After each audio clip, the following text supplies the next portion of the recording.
Hello, I'm Vidya, your tutor. Let's learn a story of numbers together, step by step. Numbers have a rich story, from counting numbers all the way to rationals. We'll trace that journey and explore how rational numbers behave. Start with the natural numbers, add 0 for whole numbers, add negatives for integers, and allow ratios for rational numbers, any p over q with q not 0. Rational numbers obey friendly properties. They are closed under the operations.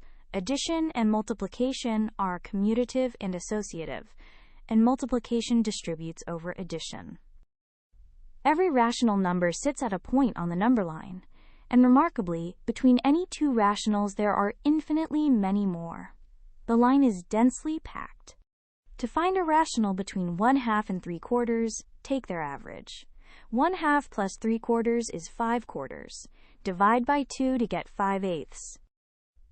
To recap, the number families nest from naturals up to rationals. A rational is p over q. The operations follow neat properties, and between any two rationals lie infinitely many more. Well done. Great work!